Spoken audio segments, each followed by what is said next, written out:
बोले कि प्रबोधिनी नाम एकादशी का महात्म्य सब पापों का नाश करने वाला और पुण्य को बढ़ाने वाला है और बुद्धिमान मनुष्यों को मुक्ति देने वाला है। हे मुनि श्रेष्ठ, उसे सुनिए। हे विप्रेंद्र, पृथ्वी पर तभी तक गंगा भागीरथी गरजती है जब तक कार्तिक में पापों की नाश करने वाली हरि बोधनी तिथि नहीं आती है, और तभी तक समुद्र पर्यंत तीर्थ और सर गरजते हैं जब तक कार्तिक में विष्णु की प्रबोधनी तिथि नहीं आती है, और तभी तक समुद्र पर्यंत तीर्थ और सर गरजते हैं जब तक कार्तिक में विष्णु की प्रबोधनी तिथि नहीं आती है। 1000 अश्वमेध और राजसूय यज्ञ का फल मनुष्य को एक प्रबोधिनी के व्रत से प्राप्त होता है। नारद जी बोले कि हे पितामह, एक बार भोजन करने से और रात्रि में भोजन करने से तथा उपवास करने से क्या फल होता है, ओ वह मुझसे कहिए। ब्रह्मा जी बोले कि एक बार भोजन करने से 1 जन्म का, रात्रि के भोजन से 2 जन्म का और उपवास करने से 7 जन्म का पाप नष्ट हो जाता है। हे पुत्र, दुर्लभ अप्राप्य त्रिलोकी में भी दृष्टिगोचर न होने वाली और अप्रार्थित वस्तु को भी हरि बोधनी देने वाली है। सुमेरु तथा मंद्राचल समान पाप को भी यह पाप हारिणी भस्म कर देती है। हजारों जन्म से इकट्ठा किया हुआ दुष्कर्म यह प्रबोधनी रात्रि के जागरण से रुई के ढेर के समान भस्म हो जाता है।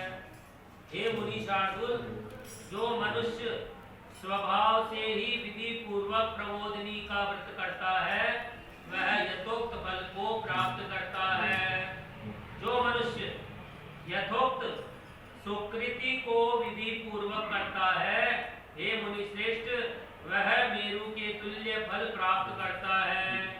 और जो विधिहीन किया जाता है वह मेरु के समान भी होकर, हे नारद, तो अणु मात्र भी धर्म का फल नहीं मिलता। संध्याहीन, व्रत भ्रष्ट, नास्तिक, वेद के निंदक और धर्मशास्त्र का खंडन करने वाला, पर स्त्री से भोग करने वाला, मूर्ख, कृतघ्नि और वंचक, इनका धर्ममय जीवन नहीं होता है। ब्राह्मण हो अथवा शूद्र, यदि पर स्त्रीगामी है, वे दोनों चांडाल के तुल्य है। ब्राह्मणी के लिए विशेष रूप से कहा गया है।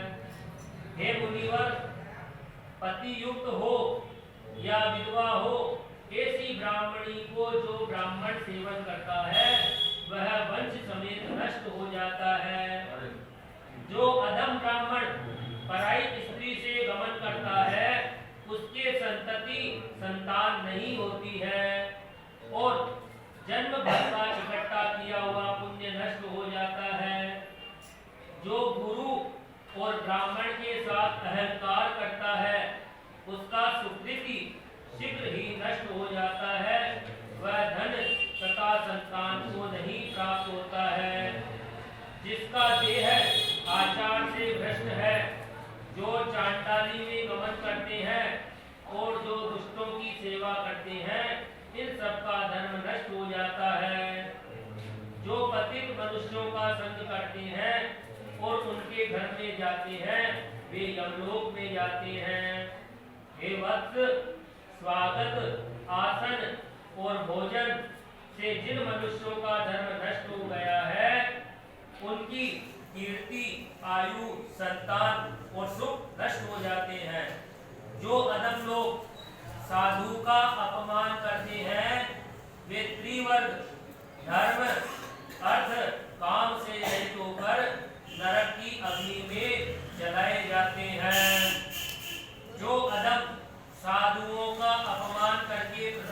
होते हैं और जो मूर्ख उनको मना नहीं करते वे कुल क्षय को देखते हैं। जिनका देह आचार से भ्रष्ट है और जो चुगली करता है वह दान तथा होम करे तो भी उसकी गति नहीं होती है। अतः किंचित भी लोग में निंदित अशुभ कर्म न करे, सदाचारी हो जिससे धर्म का नाश न हो। जो अपने मन में ऐसा सोचता है कि हम प्रबोधनी व्रत करेंगे उनका 100 जन्म पूर्व का पाप नष्ट हो जाता है। प्रबोधनी की रात्रि में जो जागरण करता है वह पिछले अगले और वर्तमान 10,000 कुलों को विष्णु लोक में पहुंचा देता है। उसके पितर कर्म से उत्पन्न हुए नरक के दुख से छूटकर प्रसन्न और अति अलंकृत होकर विष्णु के लोक में निवास करते हैं। जो मनुष्य ब्रह्म हत्या आदि घोर पाप करके भी प्रबोधनी की रात्रि में जागरण करे तो उसके सब पाप छूट जाते हैं। जो फल सुंदर अश्वमेध आदि यज्ञ से अपनी कठिनाई से मिलता है वही फल प्रबोधनी की रात्रि में जागरण करने से सहज ही प्राप्त हो जाता है। सब तीर्थों में स्नान करके और गौ सुवर्ण तथा भूमि का दान कर उस फल को नहीं प्राप्त करता जो हरि का जागरण से प्राप्त हो जाता है। वह सुकृति है और उसी ने अपना कुल तारा है। हे मुनि शार्दुल, जिसने कार्तिक में प्रबोधनी एकादशी का व्रत किया, जैसे मनुष्य का नाश ध्रुव निश्चित है वैसे ही धन का नाश भी निश्चित है। हे मुनि श्रेष्ठ, इस बात को समझकर वैष्णव दिन का व्रत करना चाहिए। तीनों लोक के समस्त तीर्थ प्रबोधनी व्रत करने वाले के घर में वास करते हैं। सब कर्मों को त्याग कर चक्रपाणी की प्रसन्नता के लिए कार्तिक में हरि बोधनी एकादशी का व्रत करना चाहिए।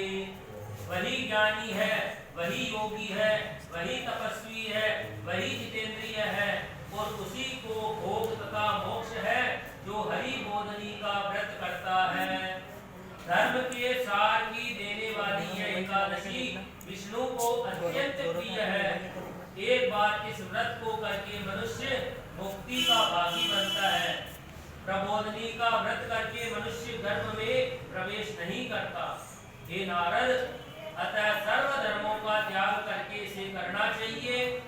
कर्म से, मन से और वचन से जो पाप संचित किया है वह प्रबोधनी के जागरण से धुल जाता है। स्नान, दान, जप, होम जो भी जनार्दन के नाम पर प्रबोधनी के दिन मनुष्य द्वारा किया जाता है वह अक्षय होता है। जो मनुष्य उस एकादशी के दिन भक्ति से माधव देव का पूजन करते हैं वे इस व्रत को करके 100 जन्म के पाप से छूट जाते हैं।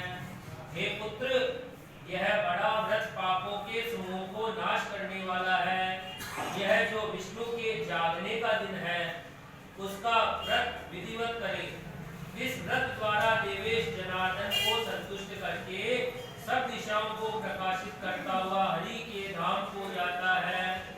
हे द्विपदों में श्रेष्ठ द्वादशी युक्त इस एकादशी में प्रबोधनी एकादशी कांति के चित्त पुरुषों को यत्न से करना चाहिए।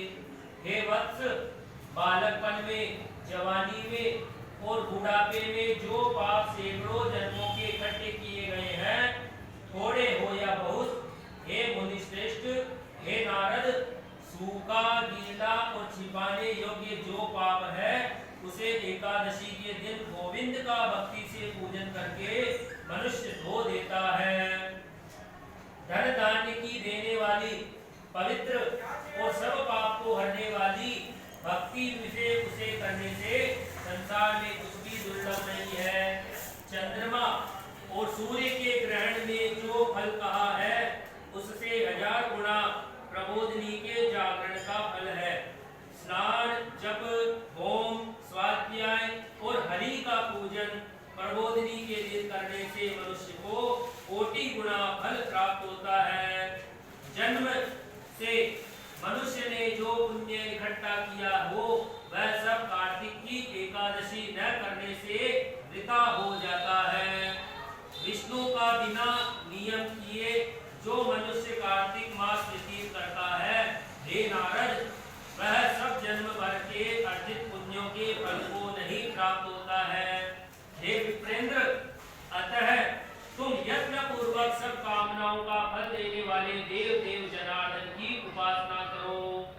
जो विष्णु भक्ति में तत्पर मनुष्य कार्तिक में पराये अन्न का त्याग करता है तो वह उस जन्म से चांद्रायण के फल को प्राप्त होता है।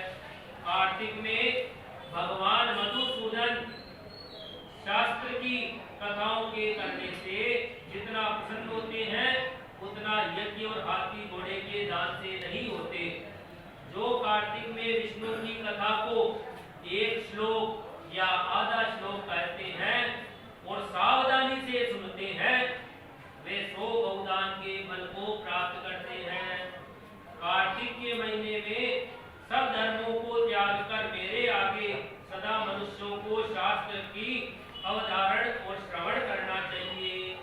हे मुनि शार्दुल, लालचवश भी जो मनुष्य कार्तिक में कल्याणदायी हरि कथा को कहते हैं वह अपने 100 कुल काट देता है।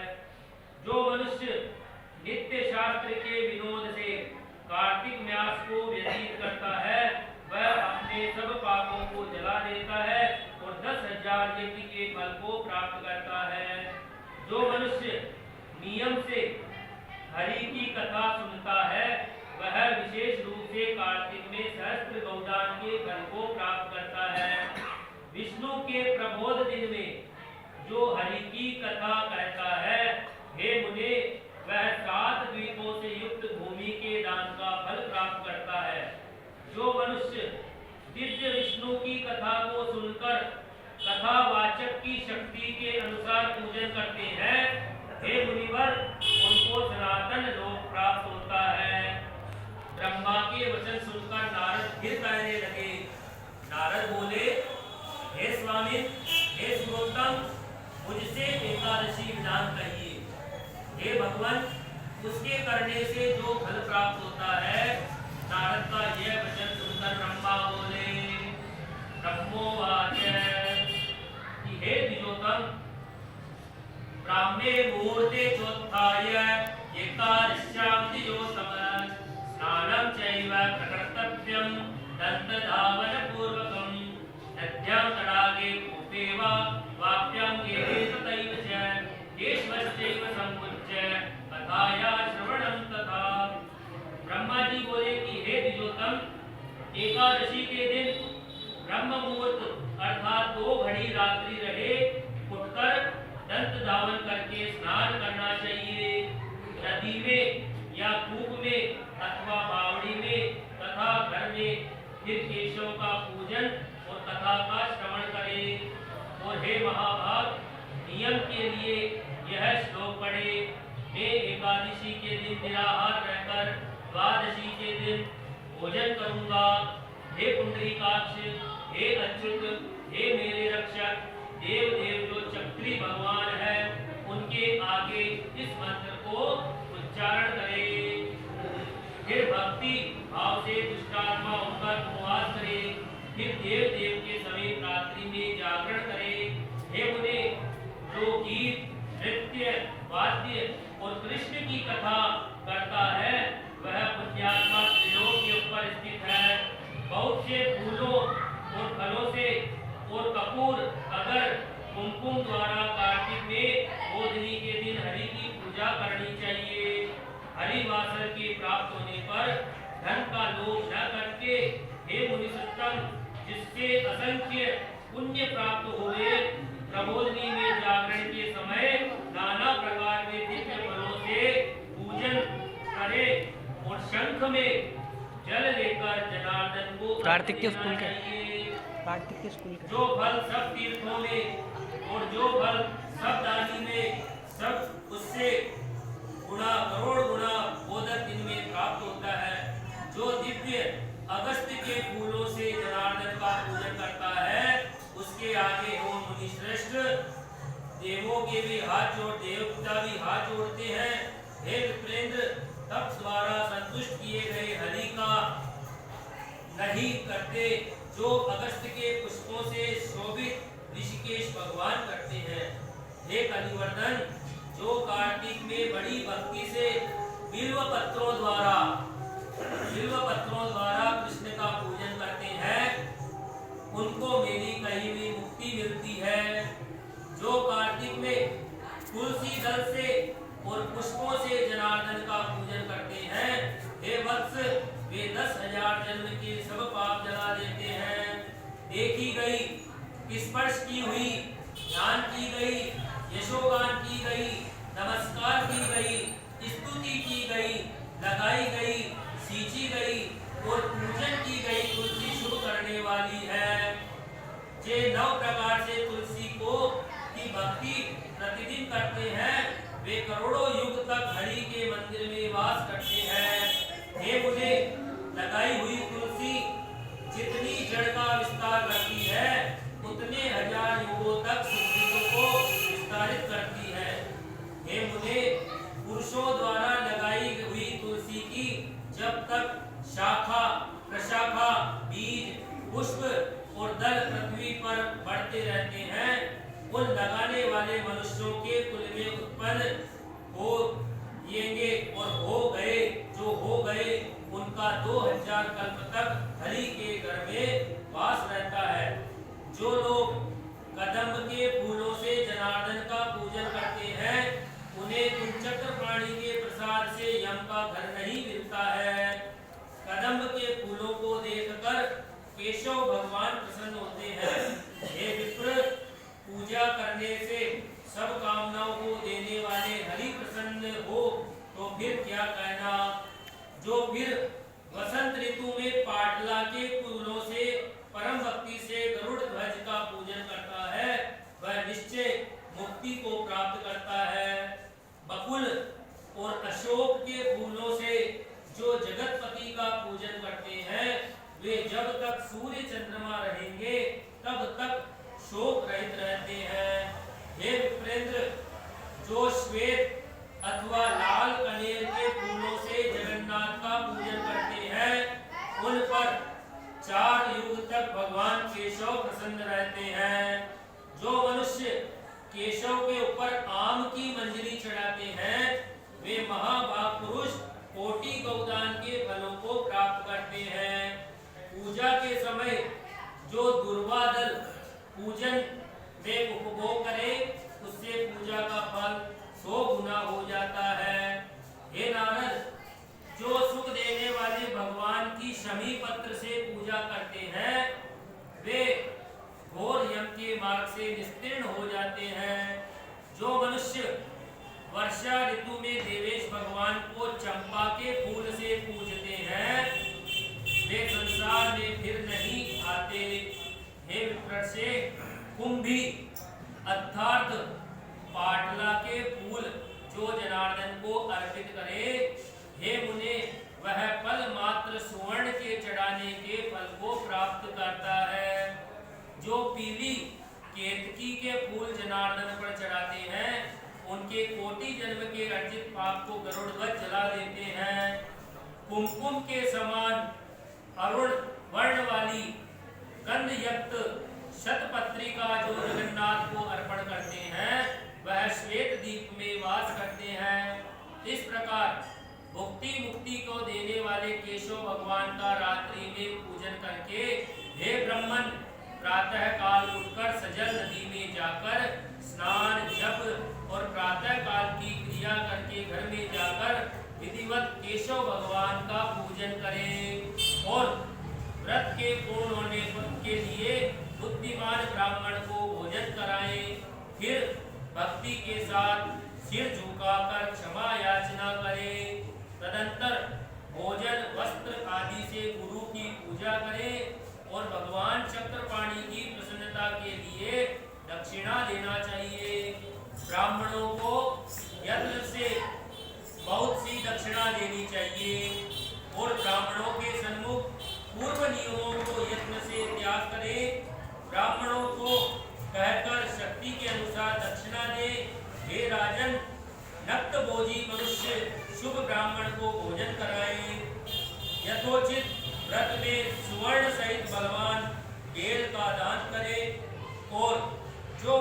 4 महीने मांस नहीं खाता है वह दक्षिणा समेत दान करे।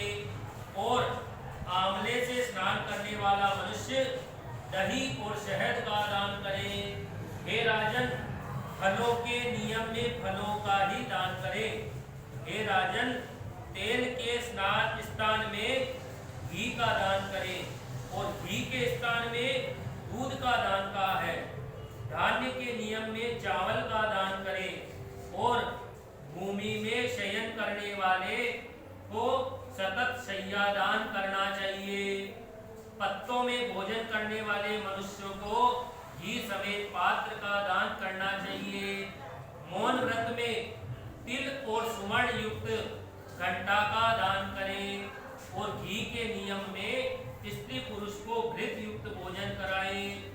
केश रखने वाला व्रती दर्पण का दान करे और जूता छोड़ने वाला जूतों का दान करे और नमक छोड़ने में शक्कर का दान करे और नित्य विष्णु के मंदिर में या देवालय में दीपक प्रज्वलित करना चाहिए और बाती से युक्त तांबे का व सोने का दीपक व्रत की पूर्णता के लिए विष्णु भक्त को दान करें। एकांत व्रत में 8 कुंभ का दान करें। उन सब कुंभों को वस्त्र तथा स्वर्ण से अलंकृत करें। हे राजन, यदि सब प्रकार के दान की शक्ति न हो तो ब्राह्मण के मुख से ही तुम्हारा व्रत पूर्ण हो गया, यह आशीर्वाद प्राप्त करे, क्योंकि ऐसे समय में ब्राह्मण के वचन ही सिद्धि देने वाले होते हैं। नमस्कार करके ब्राह्मण का विसर्जन करें, उसके बाद स्वयं भोजन करें। जो 4 महीने छोड़ा है उसकी समाप्ति करें।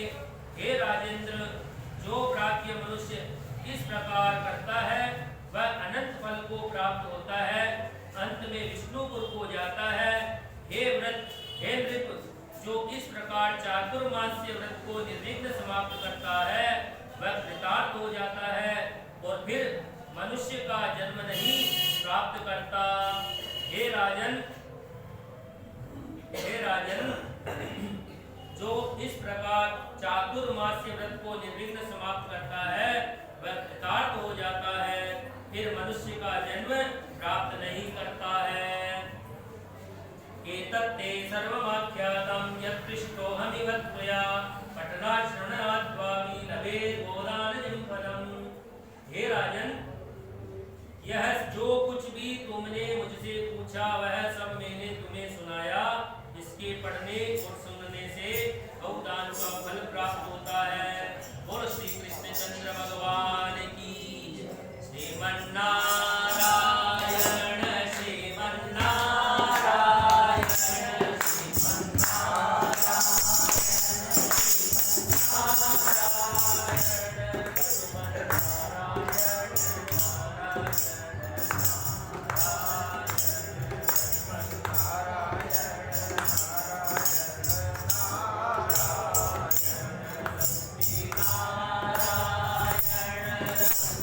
Hare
नारायण